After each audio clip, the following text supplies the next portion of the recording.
All right, let's get started. Good morning, good afternoon, and good evening, everyone, from wherever you're joining from.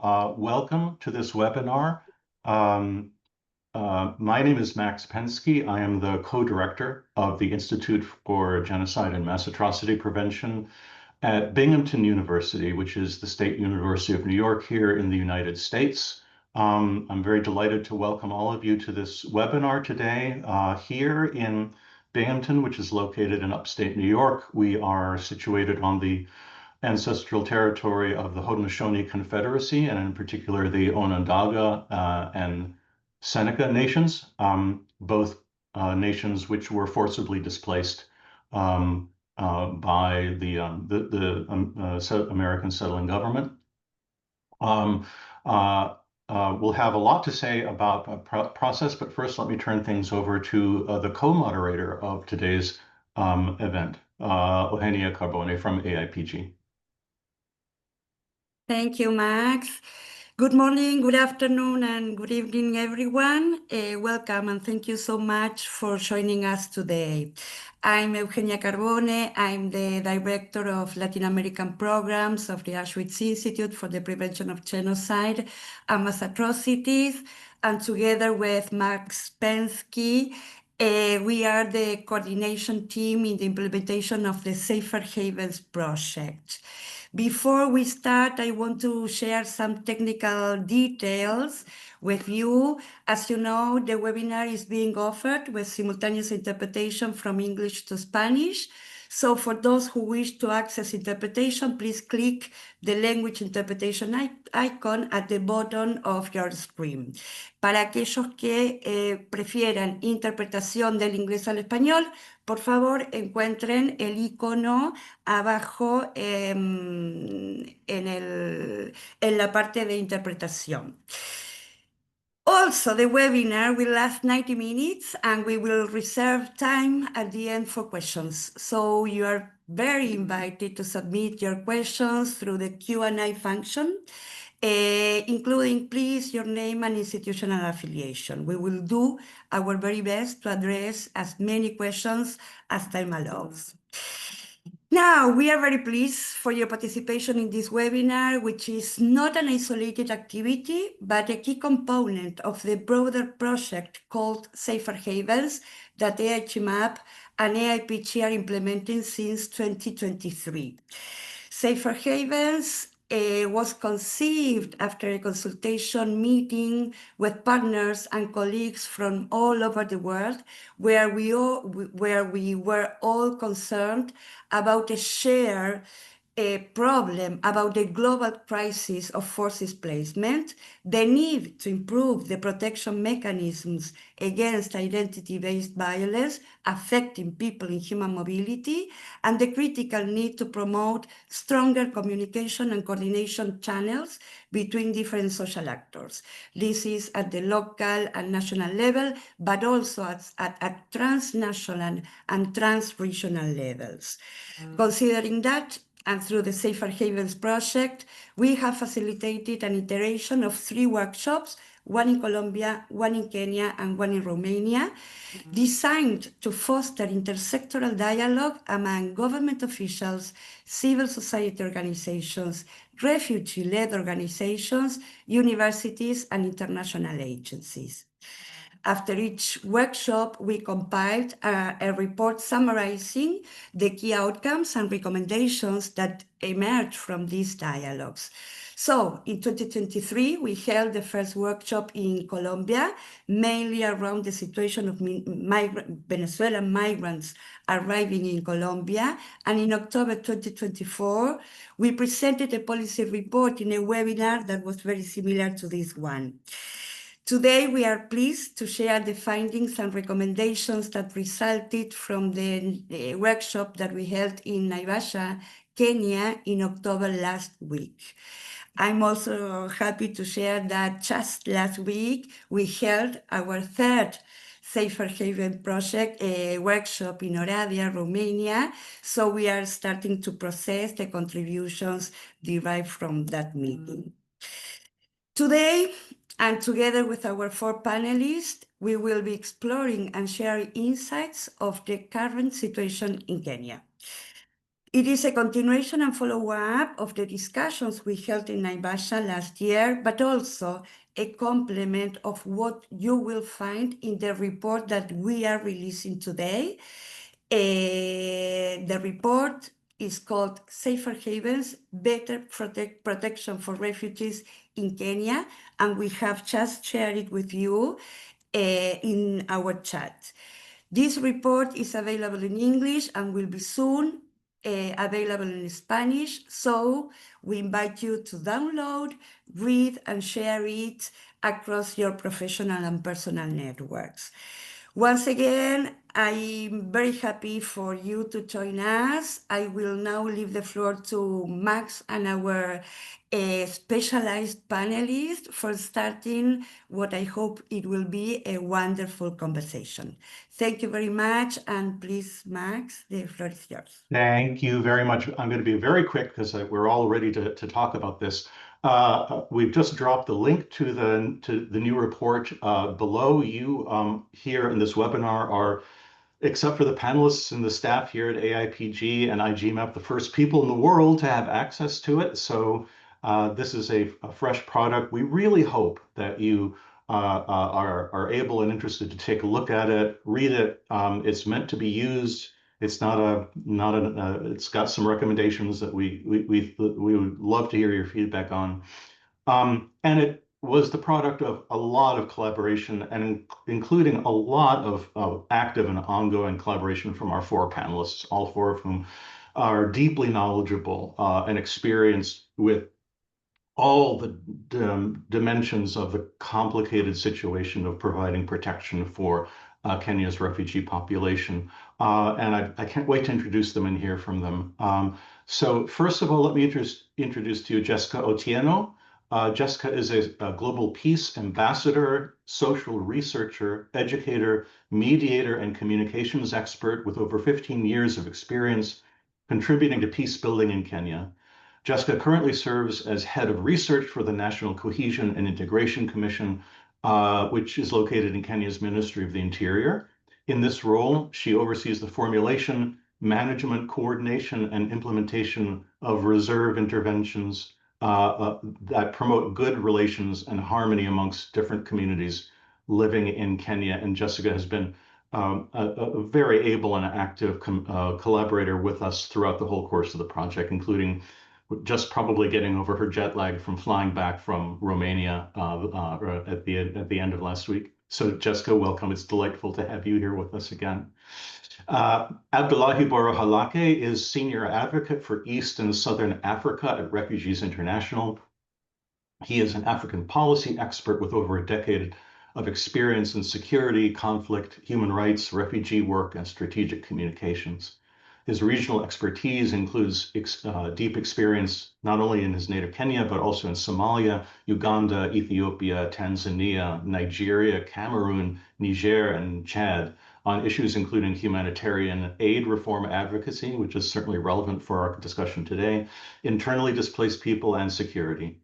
Abdullahi's also frequently appears in the media as a guest expert, and he's either been on or published in all kinds of venues such as Al Jazeera, Reuters, CNN International, The Guardian, and many, many, many others. Abdullahi also is a longtime partner of ours, and we're delighted to have him with us. Welcome, Abdullahi. Sela Martins is a conflict analyst, women, peace, and security specialist, trainer, and lawyer. She is currently a Charles E. Scheidt postdoctoral fellow here at IGMAP. Before she came to us, she served as senior gender advisor for the British Peace Support Team for Africa, where she built the capacity of troop and police contributing countries to deploy quality military and police personnel to UN African Union peace support operations in Africa. Before that, Sela had a 12-year public service career as head of research and policy at Kenya's National Cohesion and Integration Commission. Sela, as always, it's great to have you with us. And last but certainly not least, Jamin Kuswania is a forced migration specialist, trainer, and advocate for refugee protection. He is currently Kenya Country Manager at Regional Durable Solutions Secretariat. Previously, Jameen spent 7 years at the International Rescue Committee, where he ended his years there as Senior Advocacy Manager. He also served as Protection Mainstreaming Officer for the IRC in the Dadaab Refugee Complex, where he actually was until very, very shortly, just a few hours ago. So this is a wonderful team of panelists, and we're really delighted that you could join us to walk us through the many different problems and opportunities for better protection of Kenya's refugee population from identity-based violence. And I've asked our panelists, because a lot of, it is so complicated, and I'm sure our audience members come from lots of different places. I've asked if our panelists wouldn't mind just to give us a sort of a 30,000 foot or a 10,000 meter overview of the situation, of the risks that refugees face, and of the current state of play in government and civil society efforts to address the refugee situation in Kenya. So I've asked, first of all, Sela Martins to give us just a few words as background. Then we'll turn to Abdullahi Halake, who's going to talk a little bit about the risk profile or the risk environment for refugees in Kenya. And then finally, Jessica Otieno, will talk about the current plans for implementing what's called the Sharika Plan, which is a very broad and ambitious government plan to transition the two main super camps in Kenya at Kakuma and Dadaab into municipalities that are supposed to be socially integrated and economically independent. So Sela, please, let's start with you, and then we'll go to Abdullahi and then Jessica, and then we'll open things up for a conversation amongst our panelists.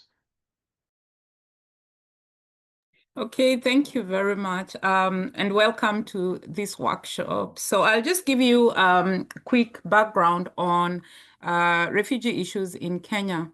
Really, since independence, Kenya enjoyed relative peace and stability compared to its neighbors. Now, this made it a prime destination for refugees and asylum seekers. In fact, the advent of refugees in Kenya can be traced way back to the colonial period. After independence, a secretariat was set up in the Ministry of Home Affairs to handle issues to do with refugee registration, documentation, and also settlement programs. I remember, like in the 70s and the 80s, Kenya received a very large number of refugees from Uganda who were fleeing from political upheavals during President Idi Amin's brutal rule, and thereafter as well during President Obote. Yet, at that time, there were no large-scale refugee camps. In fact, one author, Bonaventure Rutinwa, labels this period, the pre-1990 period, as the golden, how do we call it, like a golden era or a golden age of asylum, where most countries, including Kenya, had really generous policies that allowed refugees to work, to move freely, and also to integrate locally. But in the 90s, the early 90s, Kenya experienced a sudden influx of refugees fleeing conflicts from neighboring countries like Sudan, Somalia, Ethiopia, among others. And to accommodate this huge number, the government established 15 temporary camps, some in the north, some at the coast, and of course, the one in the capital, which had been a reception center during the 70s and 80s in a place called Thika, was also transformed into a temporary camp. Now, the main reasoning behind these temporary camps were that they would increase the ability of UNHCR and other humanitarian agencies to deliver aid to these refugees. But in 1998, there was huge congestion in all temporary or most of the temporary camps, and there were operational difficulties. So the government decided to consolidate all refugee camps by transferring refugees to Dadaab and Kakuma, which were part of the temporary camps that had been established. And these 2 camps are active until this day. These camps are located in the arid, areas of Kenya. They're isolated. They are impoverished areas. And over time, the camps have substantially grown as a result of many threats, in the region, including terrorist insurgencies in countries like Somalia, political chaos, genocide, catastrophic droughts, and floods in the Horn of Africa, but also in the Great Lakes region.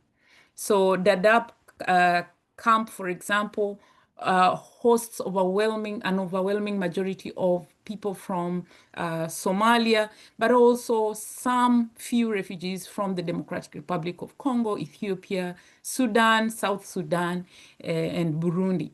On the other hand, Kakuma with the Kalobeyei integrated settlement as well, they host primarily refugees from South Sudan, Somalia, and Democratic Republic of Congo, but you can also find some people from Ethiopia, Burundi, Eritrea, Sudan, Uganda, and Rwanda.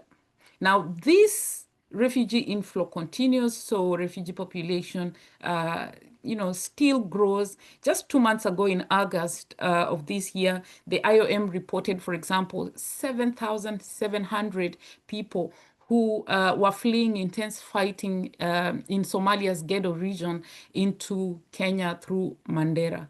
Overall, today, Kenya hosts over 800,000 refugees. Some figures put it up to 1 million.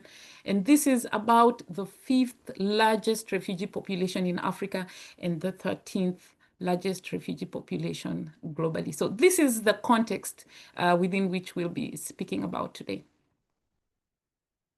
Thank you. Thank you, Salma.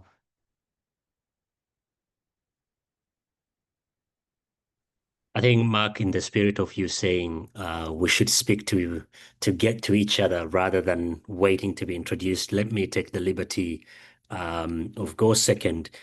I think I would want to use 2 things that Stella said really as the jumping off points. Number 1 is the golden era of Kenyan refugees.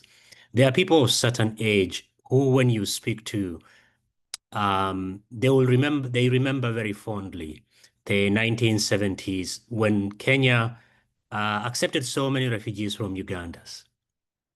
And many of those refugees were not most of them obviously were people who were they were professionals, doctors, nurses, and whatever. There's a time I asked, online, if people remember any of their teachers. Many of them wrote back and said, "Oh no, my French teacher. Oh no, my English teacher. Oh no, the nurse." And if you go to all the way up to university, you hear a lot of economics teachers that many Kenyans enjoyed was a result of that. That's just to drive home the point that Kenya wasn't always this very restrictive refugee environment, but also I think making everything down to, oh no, refugees are just coming to take. A lot of the time, refugees also give, and they give generously. There's a massive construction, engineering and construction company called Mugoya. He's from Uganda, and he went to school at the Nairobi University, and there's an entire estate named after him, I think the Mugoya estate. I think I want to use that also as a counterpoint to the challenges that the refugees are facing.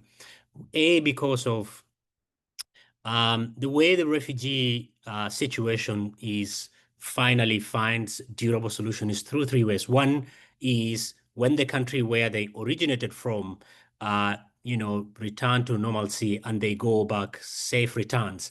And the second one is integration in the country where they are. They have been received as refugees. And the third one is third country resettlement.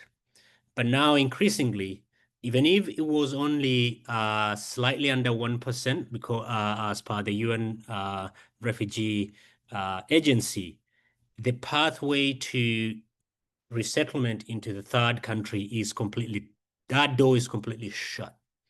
If you look across Europe, across North America, what you see is a fairly hardened position by many of the countries that generally take some of the refugees.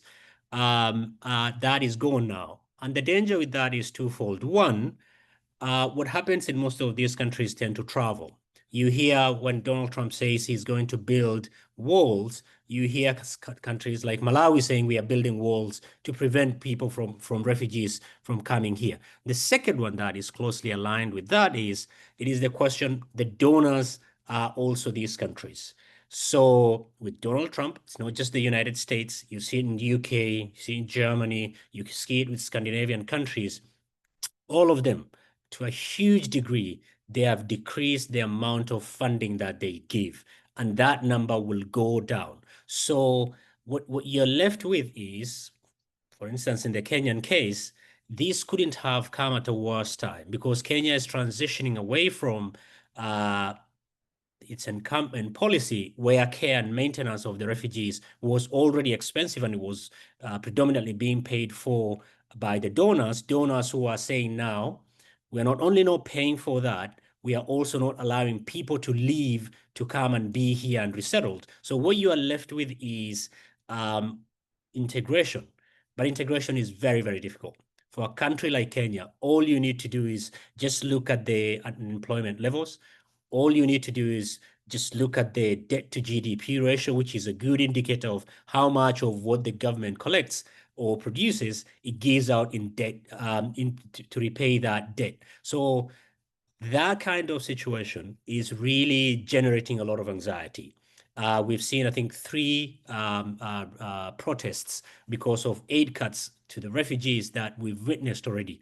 And I think I'll close out by also going back to what Stella says with regards to the 2 areas in northeast and northwestern of Kenya, where the 2 largest refugee camps are located. These are predominantly areas that are fairly on the margins. Before 2010, if you look at the road, the length of road constructed, if you look at teacher to student ratio, if you look at doctor to patient ratio, if you use any other economic indicator or development indicator, they were already strained. And now you have refugees, and these counties now are being told you have to also give them an opportunity for them to be integrated. What you have is an extreme competition between the refugees as well as now the people in this region, where an area that is predominantly a pastoralist area, where you rely on rain-fed agriculture, you follow your livestock from Sudan to Kenya border, from Ethiopia to Somalia border, from Ethiopia to Kenya border. So what happens now? There is tremendous amount of tension. And the only reason why we've seen this blow up is because for the last 3-4 rainy seasons, we've had rain. 1-2 failed rain season, we will see that go up against the background of aid cuts, against the background of also prevention of many of the refugees to go to their home countries. Finally, the police, the Kenya security agencies, particularly the police, has got a rich history of human rights violations. Not just for the refugees, who they have for a very long time used as a shakedown ATM machine to get more money if, let's say, for instance, they don't have their document or anything. Now it is becoming very difficult, and the protests that we've seen in the camp where they used live ammunition is a good indicator for that. And because of aid cuts, the distance that women travel to go and cut down trees, that leads to environmental degradation. The point from where they move from one water point to the other, whether it's in camp situation, whether it's in resettlement situation, all these increases the chances of human rights violation targeting women and refugees. I'll stop at that in the interest of time. Thank you, Abdullahi. Yes? Oh, thank you, Abdullahi. Jessica, please. Thank you, Max. And, just thank Abdullahi and Sel as well for giving us that background. Indeed, and that reminds me, Abdullahi, of the statement you just said as you closed. I was having a discussion with some members of the host community very recently in Kakuma, and one of the questions I was asked is, how can the government be so unfair to place camps amongst people who are in this state, you know? But I'm looking at a scenario where, I mean, as you say, Stella, here is a population that is growing, people coming in every single day, you know? And the truth is that safe haven, you know, that displaced persons really seek may not necessarily be perfect. That we have to agree with from the onset, you know. In fact, we have had threats of closure of the said camps, not once, not twice, but actually 4 times. In 1992, when the second president first came into power, in 2016, in 2019, and very recently in 2021. And so here is a government that is looking at itself and wondering, how do we manage this? How do we manage such a large population? Okay. So we are operating at that time in the 90s without any particular law that safeguards the lives of the refugees. So in 2006, the government comes and says we have to put together a law to protect refugees, you know, and a law is put together in 2006. But this particular law is not very friendly towards the rights of refugees. So for 15 years, Kenya has operated with this particular law that restricts the movement of refugees, that really does not take care of the needs. And so in 2021, then Kenya comes and says, it is time that we become alive to some of the issues that affect this very vulnerable population, all right? And so a law that affords refugees a raft of rights is actually enacted in 2021, the Refugee Act of 2021. So this particular law was, as you all know, a monumental shift, I would say, towards this restrictive encampment policy towards self-reliance. And here we are saying that we will ensure refugees, because they're human beings as well, are able to access gainful employment so that they can also contribute to the economy, you know? We will ensure that refugees are integrated into the national system, you know, that refugee children can access education, that refugees can benefit from social, economic rights, including health, you know, that they can be able to register to the health insurance fund in the country, that refugees, that we can be more explicit about an inclusive approach of you know, taking care of the very, very vulnerable, whether we are talking about children, women, persons with disability, you know, and individuals who have suffered trauma. Remember, they're coming from very traumatic situations, okay? We put together a law that, you know, in terms of the determination, gives some sort of, you know, very great opportunity even for asylum seekers, where we are saying we are not restricting. Remember, the previous law talked about capping even the number of refugees and asylum seekers to 150,000, all right? So here is a country that is in the situation that Abdullahi, you have just painted to us, but saying, you know, we have to do things differently within even the limited resources that we have. So fast forward, in 2024, then we ask ourselves as a country, how then can we implement this particular very forward-looking and progressive law, you know? And Kenya develops what we call the Shirika Plan, which is a granular plan, which is some sort of, you know, a mechanism where we will ensure there's transition from humanitarian aid dependence into what we are calling self-reliance. Are the refugees able to cater for themselves, contribute to the economy, and stuff like that? So this particular plan which we are calling shirika. Shirika is a Swahili word that means come together, cooperate and stuff like that, has 3 key phases. That's number 1, and the phase began in 2024 to 2027. We are saying this is the transition phase, where we have to ask ourselves, what laws are there? Are there policies that are adequate enough to ensure that we put into place the very the very key issues and that we are saying that we want to achieve in this particular plan?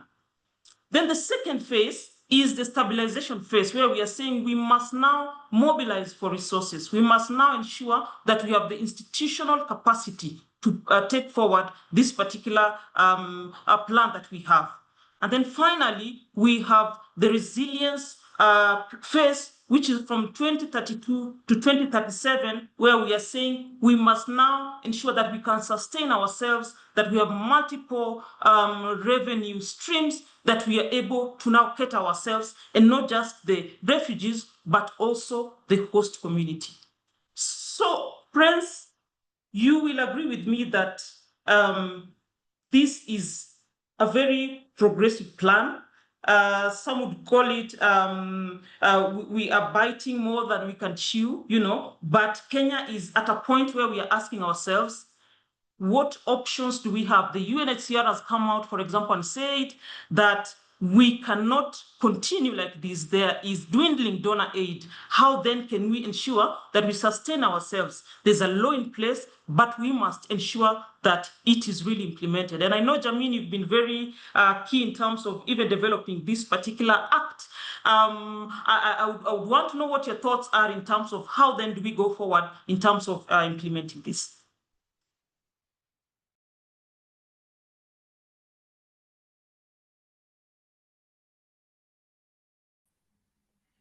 Thank you very much, Jessica, for painting that particular picture. As all of us are aware, the implementation would require more stakeholders than we have done, because it's a journey from humanitarian moving towards development. And therefore, actors that have not been involved in the traditional sense, such as the private sector and other development actors, would then be key if we are then going to move towards the aspects of self-reliance. As rightly put, the architects of the Refugee Act of 2021 thought about the need to integrate refugees both socially and economically to serve the 2 purposes, one of social cohesion, but secondly, the one of self-reliance. And these 2 aspects are actually related then to each other. What we have seen over time is that the legislative framework is key to ensuring that both devolved governments and even the national government have a role in trying to ensure that we have cohesive living between refugees and host communities, even as they look for the resources that are very limited, but also between refugees, among refugees themselves. Refugees coming from different backgrounds have different cultures, have different ways of survival, and therefore keeping them engaged become then a critical element in this particular society to deal with the displacement community. And so I think it's all of us, how do we then bring as many stakeholders as possible, both government and non-state actors, to see the realization of this particular grand plan? Thank you.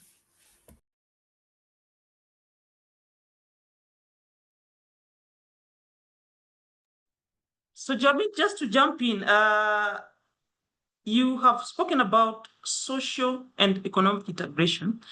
And, sometimes I ask myself, this particular plan is very, very specific. And when it talks about matters of integration, then the definition in my view is very narrow. We are talking about social and economic integration, which is very limited. We are not talking about assimilation or naturalization of refugees. And therefore, what we are saying very critically is that refugees are not Kenyan citizens, in a sense.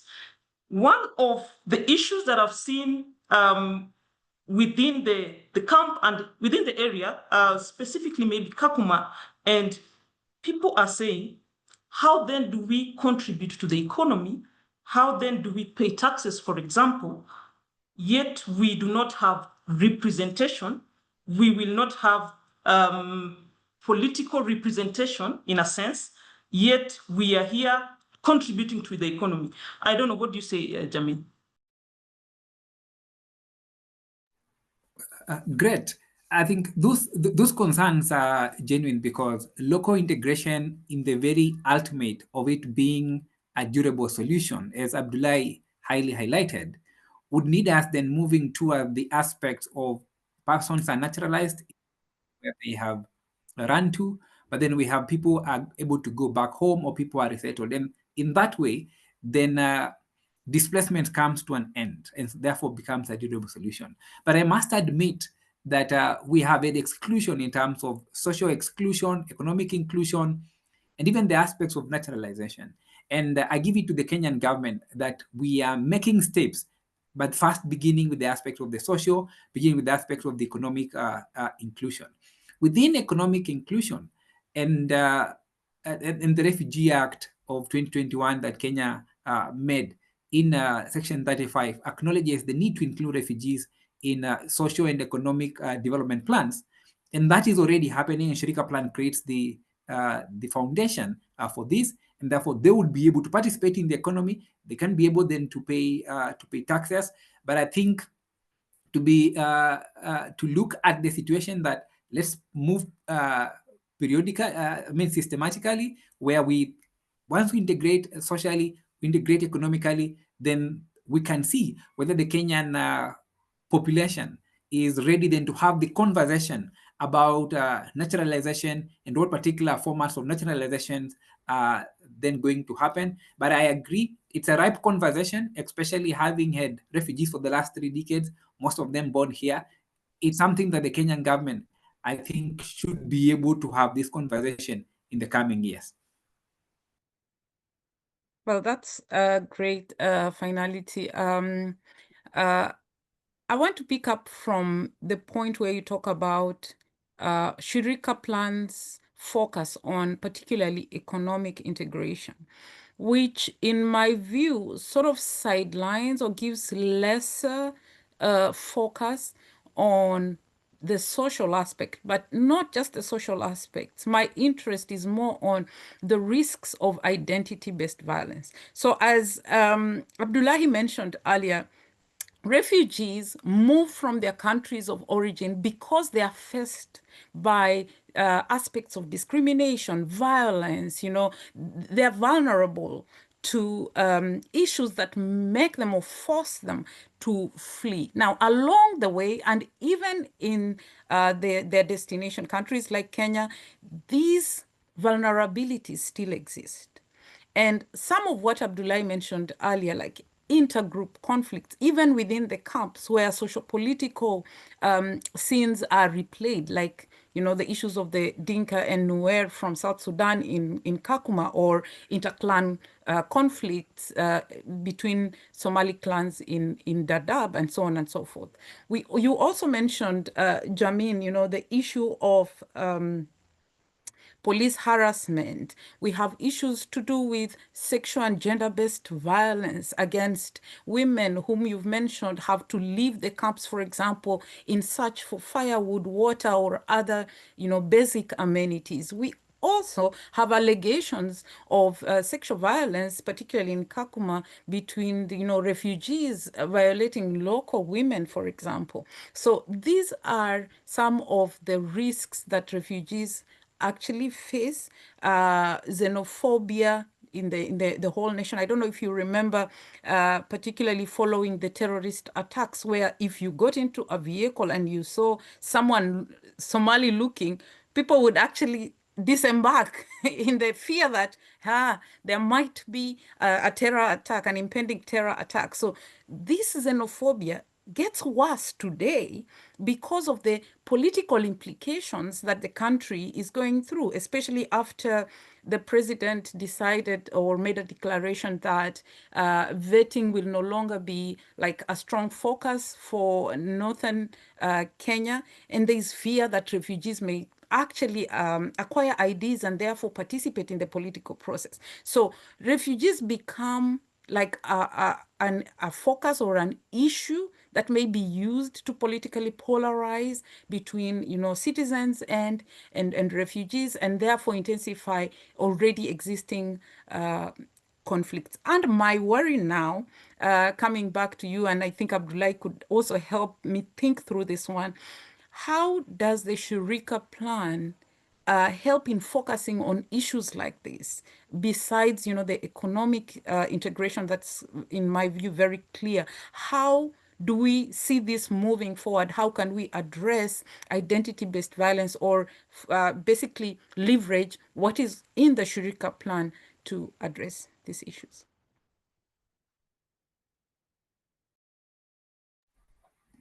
Abdullahi, if you may share your thoughts, please.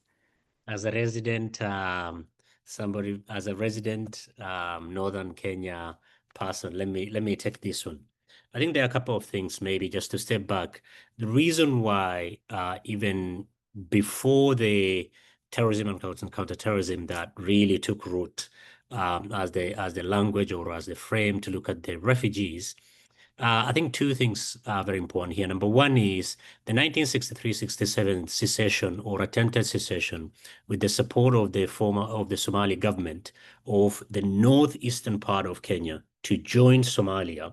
I think that plays a huge role. I think sometimes I always explain that a lot of Kenyans, their history is determined by their geography. If you're from the north, you wanted to secede, and that is how you're seen.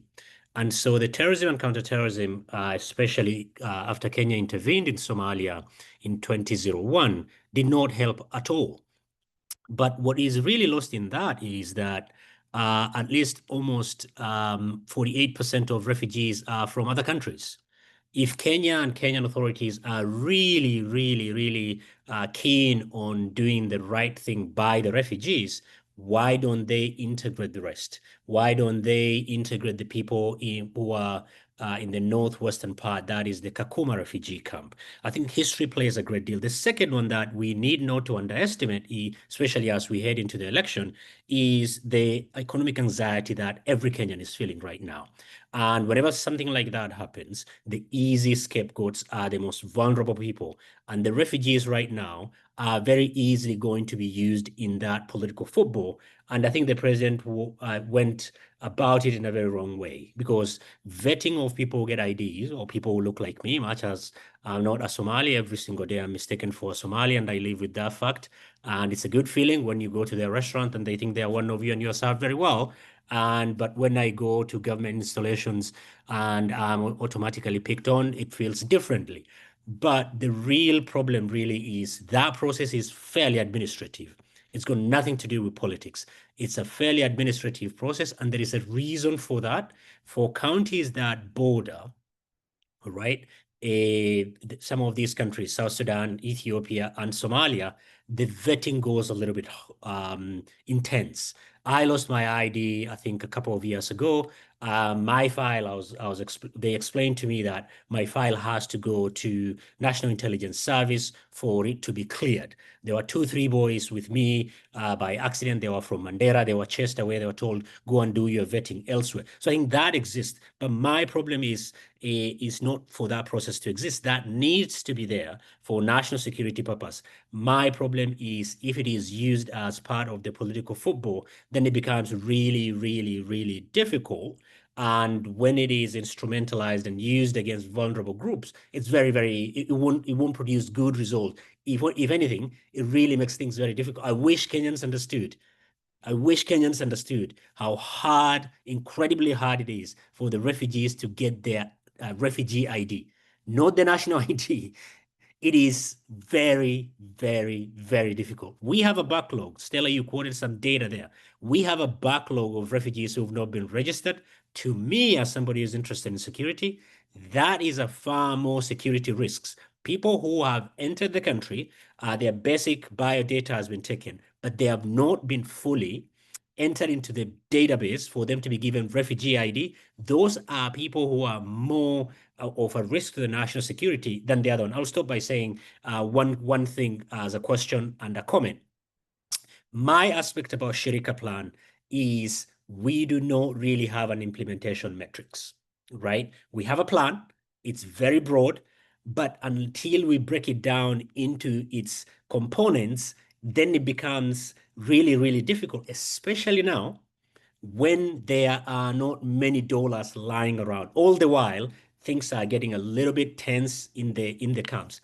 Finally, it is again for me, and I'll throw this as a comment to you, Jamin, the implementation gap.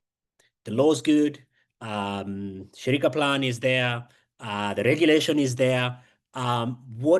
What do you see as the implementation gap at the national level, at subnational level at the counties, as part of cooperation and coordination within the government and with others? Because now you're not only dealing with humanitarian actors, you're also dealing with the development actors. Over. Thank you. Thank you. And I'll begin from what Sela asked. It is indeed true that the success of economic inclusion is tied to the social inclusion aspect of it. And so even as we move towards self-reliance and the integration of refugees economically, if we do not then work on the social bit and look at what are those particular push factors that would yield to conflicts and violence, either between refugees and host communities, then we are not likely to see much success in that particular front. Resources is one of the key issues. When you listen to the local government, especially in Garissa, they'll speak about how deforestation has happened since the refugees have been living in those particular localities. There have been conflict in Kakuma refugee camp about access to charcoal. Access to charcoal. There have been conflict in Kakuma about the different cultural aspect of the different communities vis-a-vis the host communities in those particular areas. And the Shirika Plan acknowledges that there is going to be a deliberate integration and conversations, and what Jessica they are doing with the National Cohesion Integration Commission of ensuring that we have dialogues with the community, peace conversation to address and various issues is going to be critical. Moving from settlement, which is where refugees are living in isolations, towards integrated settlement with host communities, would require a lot of background conversations and dialogues that are likely to see this realization. The success of the Shirika Plan is based on the level of coordination that is going to happen between one national government and county governments. The functions, the delivery of services are largely the functions of the county governments, but the policy aspects of managing refugees is actually a national government function. And so how they collaborate is going to lead to either the success or the failure of the Shirika Plan. The second thing is about the policy barriers that exist. Freedom of movement has been curtailed for refugees in the last 3 decades. Access to opportunities, value chains are limited in those particular localities where refugees reside. And therefore, opening up of these particular regions, ensuring that we have more freedom of movement, is going then to see how do we spur self-reliance for the populations that we are working with. Thirdly is the role of private sector and the role of development actors away from the humanitarian actors that then have operated in this particular space, which also calls for a shift in the way that we do things, in looking at what are the most sustainable aspects. How are we linking with the county government, with the national government? This week I was in Dadaab, and my mission was to have a training with non-state actors about area-based programming, which simply means how do we have aspects of integration? How do we have aspects of sustainability? How do we map the various entry points for both communities, and communities is refugees and host community and the host communities? How do we tap entry points for county governments, for national government, for private sector? How does the market approach look like? And so even as we move toward the implementation matrix, these conversations and levels of integration and coordination are going to be critical if we're going to see the success of Shirika Plan. But then lastly, to say that because politicization and securitization of refugee management has been the order of the day, the less we do about this, the more success Shirika Plan is going to work. Thank you. I'm trying to agree with you. The spirit behind the Shirika Plan is a sort of whole of government, whole of society approach. And you rightly talk about the role of the private sector, for example.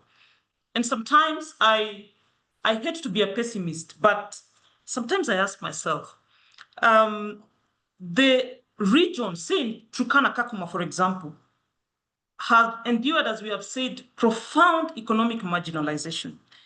If you look at electrification, for instance, then only 2% of the over 150,000 households actually have access to electricity.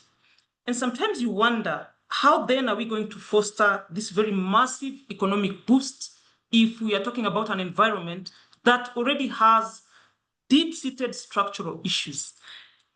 One of the things the people of Kakuma have told us, for example, because as you rightly put it, the National Cohesion and Integration Commission is doing some work within the camp and the Kakuma municipality in general, is that refugees are saying, why can't we not be integrated in other parts of the country? Why not Kisumu County?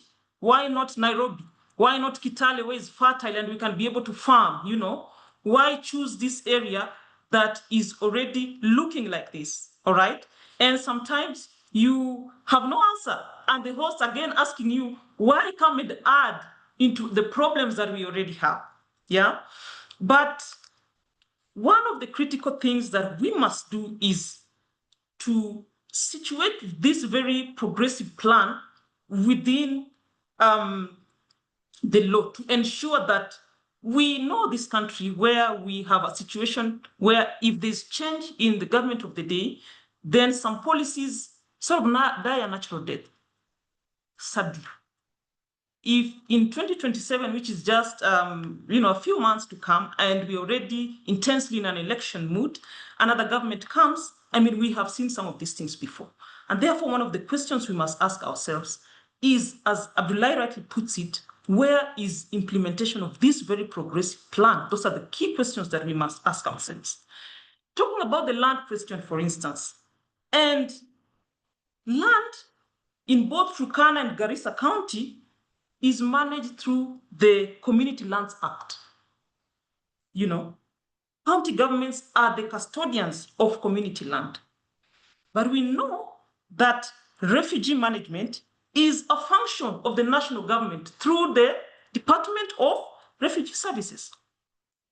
So the question we ask ourselves is, how are we able to reconcile these two levels of government to ensure that even such issues as land laws, because we're telling refugees that now you have freedom of movement, but the act, remember, also says designated areas. And one of the things they have asked us, are you saying therefore that now Turkana County or Garissa County is just a bigger camp, meaning we cannot still go beyond this designated area, And therefore, these are the critical questions that we must ask ourselves.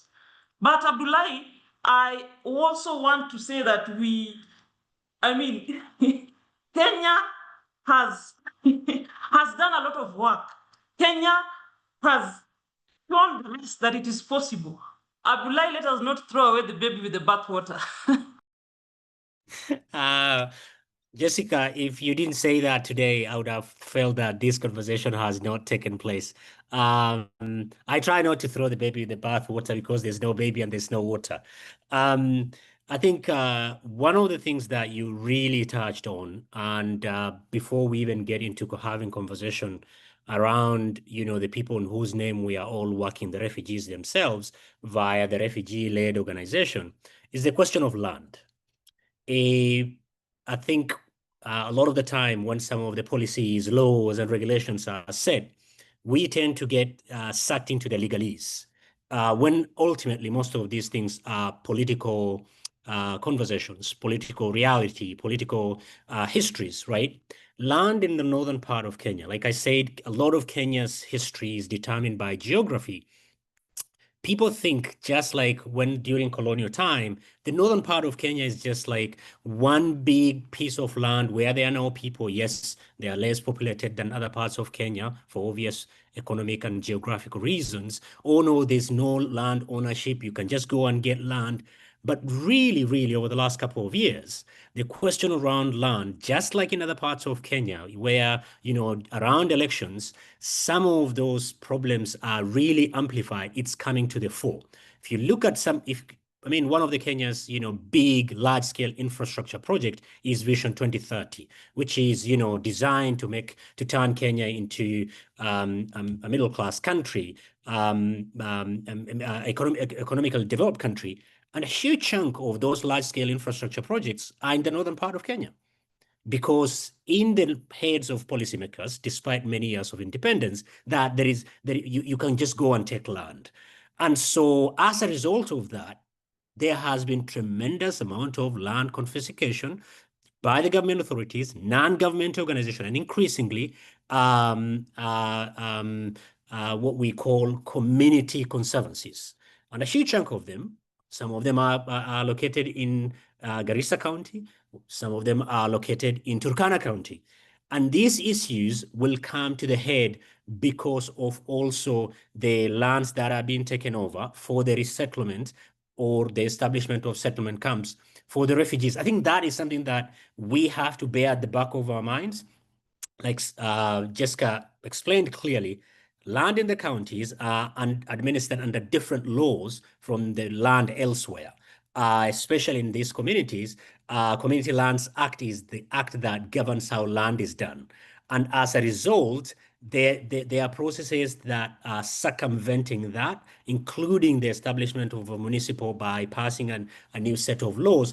All those things will come to the head because the survival of pastoralism as a means of livelihood relies on unhindered movement of livestock and the people who are moving with their stock from point A to point B. With land being subdivided, this will create tension that will inevitably include and involve the refugees being pit against the host communities. There's the question around the inclusion of the refugee-led organization. Sometimes conversations in Kenya, as it naturally evolves, doesn't include the refugee-led organization. There are gaps within that space, broadly speaking, because the refugee-led organizations, or as refugees are, they are not monolithic. I happen to engage with a bit of them, and you see the differences because of where they come from. There are certain refugee-led organizations that whenever I speak to somebody from a different refugee-led organization, they say, oh no, those ones do not speak for us. Those ones do not speak for us. Or those ones only speak for, refugees from Great Lakes region. Oh no, those ones only speak for refugees from the Horn of Africa region or countries. I think we have to bear that in mind. But I think even within that caveat, their representation, not as a token, their representation, not just to fill a form, their representation where they are meaningfully engaged with some of these processes from the beginning, not because we have to show and list that, oh no, we've engaged the refugees, will go a long way. Because let's face it, these people live within these communities. They are the first and the last line of response for whatever that happens. I think it would be very, very important to engage them with an open mind in order for them to be the one who will be delivering some of these things. I'll throw it back at you, Jessica, because you work with the government of Kenya, especially around cohesion. To what extent then, the commission is engaged with as part of your mandate under the Act of involving, for instance, local refugee-led, cohesion mechanisms. The reason why I'm bringing this up is in July, I was in Jijiga, that is Ethiopia-Somalia border. The level of integration of the Somalis, Somali refugees that came from Somalia after 91 and also in 2008 is significantly higher if I compare to this Somali refugees in Kenya? Yeah, Abdullah, thank you.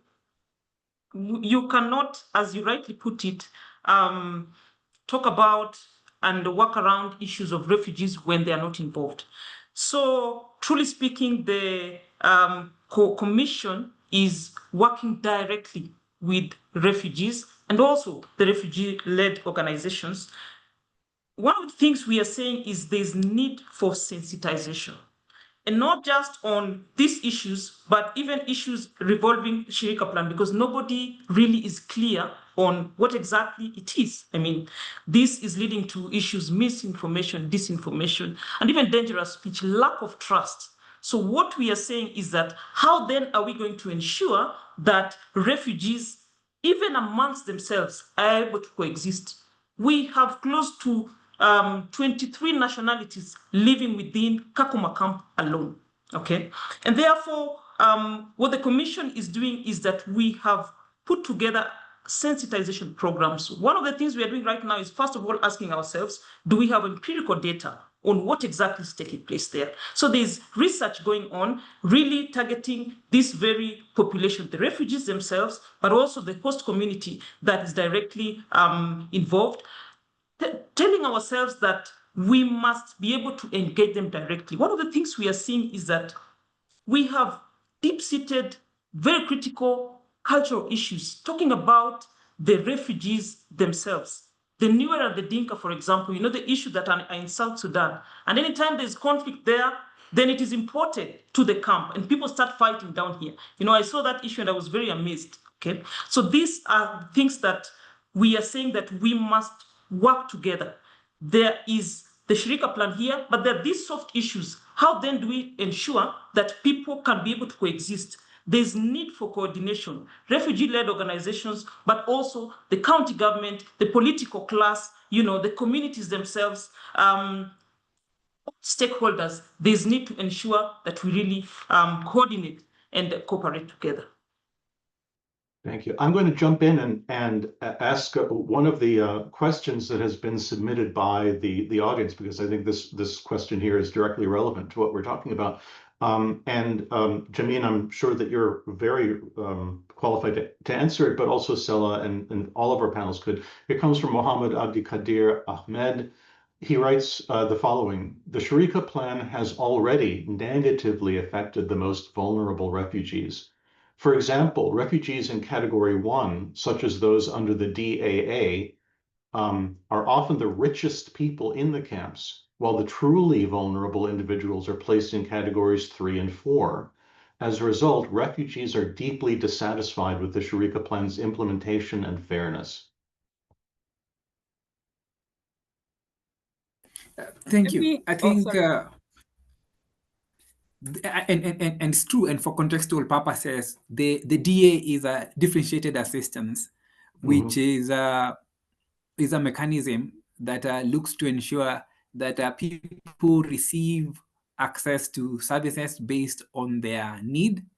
Previously, in the country, then everybody received equal services, whether they needed the service or they didn't need the service.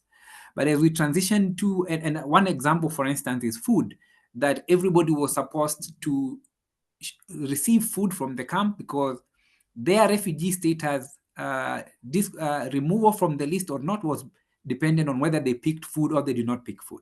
And therefore, the differentiated assistance is to acknowledge the needs of the various people and everyone receiving their services depending on the needs that they have. And so we have persons in the last couple of months categorize whether they are going to be in Category 1, meaning they are the most needy, then Category 2, Category 3, Category 4, which are then the people who are able then to support themselves.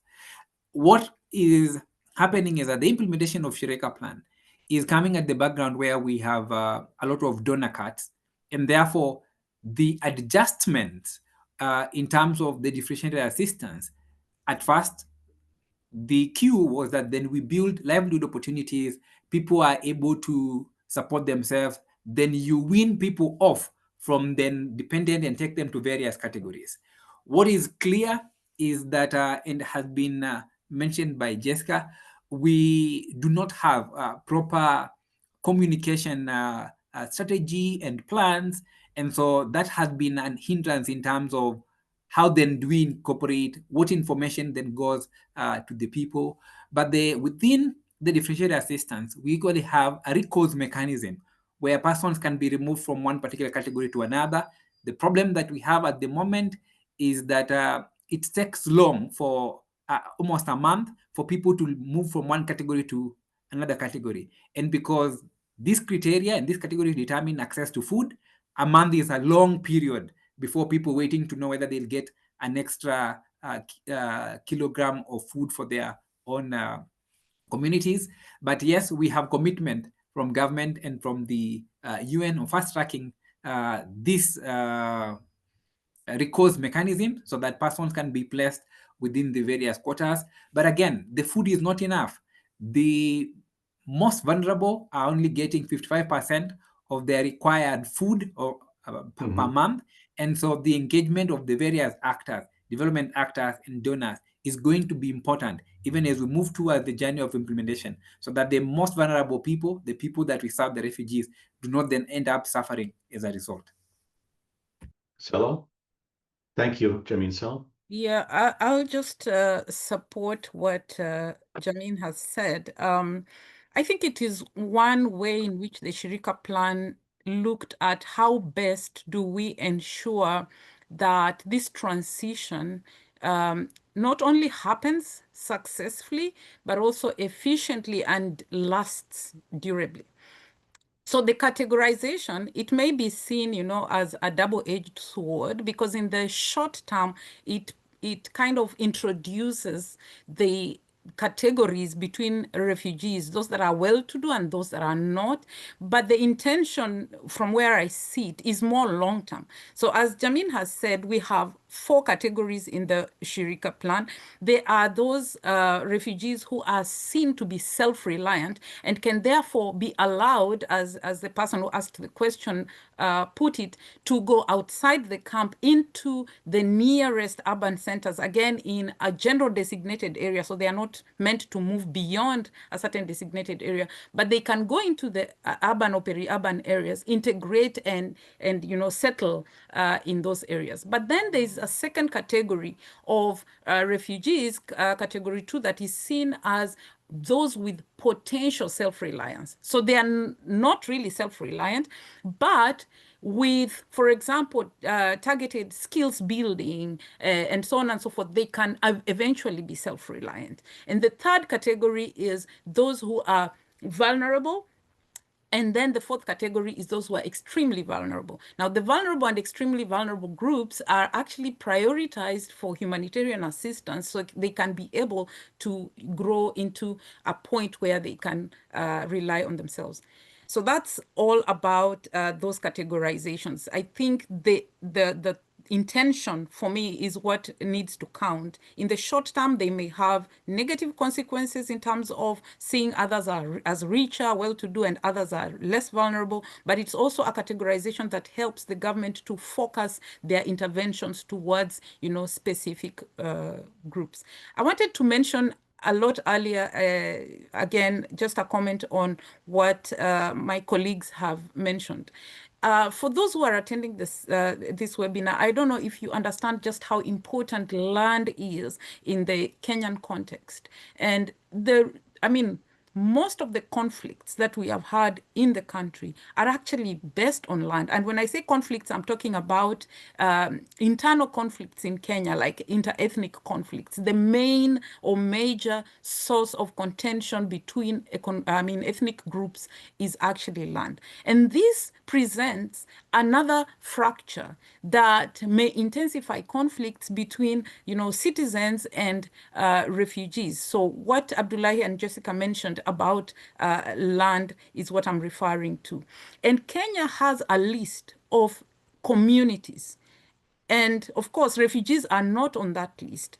Bear in mind also that we do have refugees who have been born in Kenya, given that the encampment policy has been around for over 3 decades. So we have people who are actually stateless. And this presents another nuance to how this land question is going to be critical in the Shirika plan implementation, that there needs to be a focus on how best land, particularly that land operating under the Community Land Act, is going to be dispensed and operationalized in this implementation. The second thing I wanted to mention by passing was mentioned by Jamin, the issue of culture. And there are two critical things that come up when we talk about culture in the communities. One is female genital mutilation, which is prevalent in some of the camps that accompanies the culture of certain communities. The other one is the contention of, LGBTQ, which has been said to be presented as a culture foreign or brought in by refugees, and therefore exposing LGBTQ persons to lack of protection, physical assault, and so on and so forth. So those are, I think, the issues I wanted to bring to the fore and reinforce also the lack of inclusion of refugees, even in the Shirika plan itself. As we talk about implementation of the Shirika plan, whose plan are we talking about? Whose plan are we implementing? Just lately, when the Shirika plan was being, launched, there were questions as to whether refugees were actually involved in, coming up with this particular plan. Back to you, Max. Thank you. We've got a full quarter hour left, and so, which is great. So there's a number of really good questions. And I'm gonna combine two of them because I'd like to, if we can, spend the remaining time focusing really on the following question. Is there a way to anticipate implementation of the Shirika plan as driving risks of identity-based violence even higher? And can we anticipate, in other words, can we anticipate that this transition phase of the Shirika plan, given all that you've said in the context, is there a way that we can anticipate and respond in advance to potential risks and triggers for identity-based violence that are foreseeable as the Shirika plan has the potential of making conflict over land, conflict with host communities, sharper? Is there a potential for addressing some of the known risk drivers? And I'll combine two questions here to get that. First, the first question comes from George Oputo, and Mr. Oputo writes the following: I have worked in Turkana for 8 years as an administration police officer, and I have not seen many humanitarian organizations found in Turkana doing capacity building among police officers, because some of my colleagues see refugees as cash cows when they lack documentation and are found outside refugee camps. Now, this is an issue that was addressed specifically in the report, and our recommendations include comprehensive, sustained training for security service personnel. I wanted to know from our panelists whether you think that's a real possibility given the budgetary constraints and given the culture of the Kenyan National Police. The second question comes from Devin Knudsen, who writes, do you see a situation in which either before or after the 2027 elections, politicians exacerbate community tensions near refugee camps in a manner that leads to significant levels of violence? And if so, what would that look like? So I don't want to end on such a down note, but these are critical questions. Transition is dangerous by definition, especially transition in the context of reduced resources. So I have two questions to ask for you. First of all, if you can comment on the need for serious security sector reform, and if you can voice your views on how the 2027 elections, what steps can be taken to reduce the likelihood that they can be used as a trigger for significant violence in Turkana and Garissa counties? Let me take on the police and security sector reform writ large. I think if you look post 2010 constitutional reform process, there has not been a single sector that has been resistant to reform than the Kenya Police Service. It still remains a force. It's not a service, but just in name. I work as part of a coalition on releasing police data of the number of people killed by the police every year. We are now on the 5th year. The number of people killed by the police every year, it is becoming incredibly difficult. Personally, I'm at a point where I am at a point of fatigue with the police. We formed independent police, IPOA, independent experts from outside to look at police. We have internal affairs for the reform within the police. And every single time you go and read the Police Act and you go and see the Police Act actions, whether it is with Kenyans, whether it's with the rest, I know my sister Jessica wants me to be very hopeful.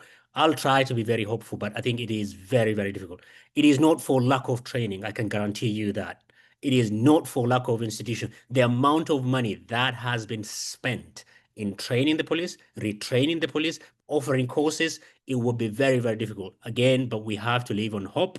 I think we need that, a very small part, especially for police officers who are based in those regions, to be trained on basic humanitarian and refugee law to help them to get that.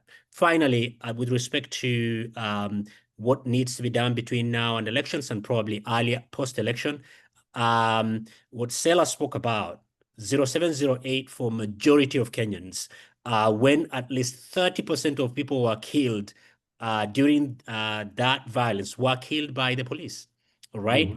But also because of that, Kenya has developed a fairly robust early warning, early response mechanisms that are decentralized all the way to the county levels. If some of these are again activated, a lot of it will require a lot of money to be done, but there are others that are at a very, very micro level, council of elders, that can be used to really reinforce some of the peace messaging that can be done between now and election. I'll just end by saying that time is of essence because Kenya's election is in 2027. We are coming to the end of 2025. 2026, as if campaigns have not started, campaigns will be in different gears. Trying to be ahead of the curve in some of these issues will go a long way using both traditional and non-traditional media. But in this area, despite the expansion of social media, still, because it's a very oral society, radio stations, especially those owned by Catholic Church, which is almost a proto-state in this part of Kenya, will really, really, really be helpful. I was born and raised in Marsabit. The amount of investment that the Catholic Church has done, schools, hospitals, social services, I cannot emphasize how important Catholic as an institution, both in Garissa as well as in Turkana. Thank you. Indeed, Abdullahi, time is of the essence. I agree with you. And one of the things we have noted as a commission is that we have humanitarian organizations that really deal with the hard approach. An organization that would distribute water, would look at food, like UNHCR and stuff like that. We have not, for the longest time, had an institution that specifically deals with issues, peace building, social cohesion, especially venturing into the refugee sector. And therefore, the National Cohesion and Integration Commission has now very critically focused on this particular area. I have hope that we can still work around issues security. One of the things, Abdullahi, we have seen, even within the camps, is that there are areas the security cannot access because of issues of organized criminal gangs around the refugees. So yes, we are doing some work there. In terms of election, I am optimistic that there will be no violence post-2027. Work is going on now. We are putting together structures. We are ensuring that we deal with issues, misinformation, disinformation, and therefore there is hope, Abdullahi. Well, on that hopeful note, I would like to just point out a couple of things. I don't know, I don't want to say that I'm more with Abdullahi on this because reforms have been, thought about time over and over, but implementation of reform recommendations has been extremely selective and very low. Very like minor things, for example, just having body cameras, would actually address some issues to do with extrajudicial killings and police brutality, and such very minor, in my view, recommendations have not been taken up. And well, there are issues of budgets and all, but there are some things that may not take so much to do. So I therefore think that political goodwill needs to improve from the Kenyan government in terms of doing reforms for the for the police, and particularly and the security in general, including the army. For the police, we also need to look at improving their work conditions. As Jessica has said, there are some areas that are really hard to access, and yet working conditions for the police are also not really good. So improved budgeting and resourcing of police officers across the country would be vital in ensuring that the police become more professional and more efficient, looking at their own salaries to improve their morale, to probably reduce, this is just one of the reasons of many, to probably reduce their extortion of refugees and other Kenyans as well. Issues to do with equipment, in some parts of the country, particularly in the north, militia groups have actually better guns than the police would ever have. So increasing, such provision would be nice. The last thing is combating corruption, not just on the basis of increasing their salaries and, economic conditions, but targeting corruption within the recruitment process. I think our police are highly corrupt because they start like that. For you to be recruited, admitted in the police, there are some people who pay hefty sums of money just to be a police officer. And so the mission is to get as much as possible to probably pay back some of the debts they got in order for them to get those jobs. And so corruption is not just, we shouldn't just see it from, the end product. We should actually look at where it all begins. That would be my take. Thank you. Maybe I would reflect on as we move towards the 2027 elections, and quite unfortunately, we have had sentiments against refugees every time there's an election, and some politicians then choose that this particular population to be the punching bag, either to be able to have leverage over the various electorates, and unfortunately, this time it has come too early, because we're already having sentiments of whether refugees are being given identity cards to be able to swing votes one way or the other. And I think it is important for this particular information and this particular information and misinformation to be contained as early as now, because then it has difficult repercussions for refugees as we move towards 2027. Because even though we are removing the vetting of persons in northern Kenya, the process of one then registering then to be a voter and the issuance of the national ID card for them to be able to participate is a different pathway altogether. But I think entities such as the NCIC, when you begin looking at what are those particular risk factors that could lead to conflicts and violence as we move towards 2027, we need to clarify this particular information to both refugees and the host communities so that it doesn't become a teething issue when you get close to that. I'm sure within the camps, yes, they may not be easy targets for conflict and violence as we move to 2027, but what we have seen before, some of these particular sentiments have moved towards then attacking those that are in the urban areas, because then there is accessibility. We are not forgetting about the Usalama Watch of 2014 and what happened. Some of this particular sentiment, when they began to grow, then the government had to step up and say, all refugees in urban areas, you have to be taken back to the camp with arbitrary arrest of those particular population. And so we need to be able to work on some of these particular sentiments as early as now so that it doesn't spiral into that. The Second thing is the involvement of the political actors at the very local level, because they are part of the agency that fuels some of these particular discontentments among the populations. And so engaging them is critical to see, even as we move toward the aspects of integration.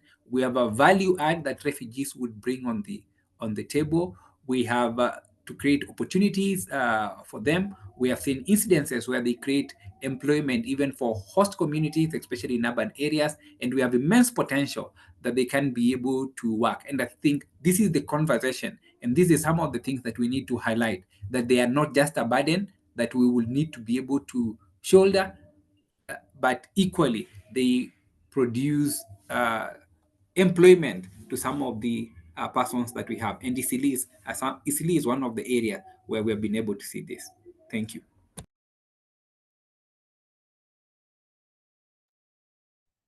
Okay, well, thank you very much. I think that we are arriving to our closing time. I'm speaking on behalf of AIG Map, Max here with us, and from AIPG to give a big thank you. I hope every one of the participants have listen and take advantage of all the information that you have shared, but also information in a way, in a format of insights, but also concerns and also proposals to deal with the challenges that Kenya and the displaced population living in Kenya currently faces. So this means a big thank you to all our panelists today. I think that we need to go on having this kind of discussions and having this kind of spaces. We would also like to say thank you to all our participants, even those who have shared their questions. And I know that many questions will come then, so we will be sure to send it to you so we can keep this conversation going on.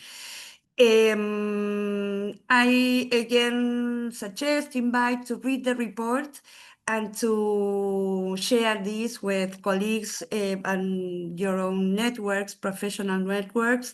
This is something that at AIPG and HIPAP is part of our working topics. So we will be ready to listen to any ideas or proposals that came after reading the report. I don't know, Max, if you want to say anything. Just in closing, yes, let me join Eugenia in thanking our wonderful panelists, not just for their participation today, but for all the work that they do. They're inspirations to us. Their dedication to their country and to vulnerable populations in their country is really inspiring, and especially in a context, certainly like the context here in the United States where I am, where refugees have been, which is a refugee country. Most of us are, in fact, almost all of us are children or grandchildren of refugees. I certainly am a grandchild of refugees. And knowing that there are people and countries out there in the world who are going against the global current of weaponizing and demonizing refugees and finding creative solutions in the context of reduced resources to try to make refugees' lives better and keep them safe is an inspiration. I thank you for that.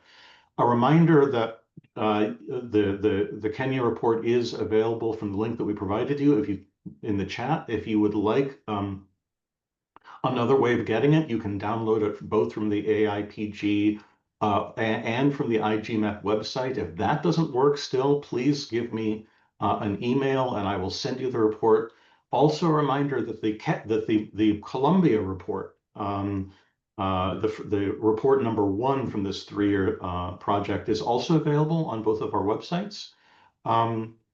And please stay tuned because the Romania report will be available at some point during the coming year of 2026. And in addition, we will also be providing you all with a comprehensive overview report that will combine the 3 country studies and offer some recommendations for protection of refugees in their hosting countries from identity-based violence that we hope will be able to recommend better practices and mechanisms and opportunities well beyond these 3 countries to countries around the world who are interested in providing a better protection to refugee populations. So a quick note, we got a lot of good questions that we just didn't have time to answer. We have collected these questions. We'll make sure that our panelists have them.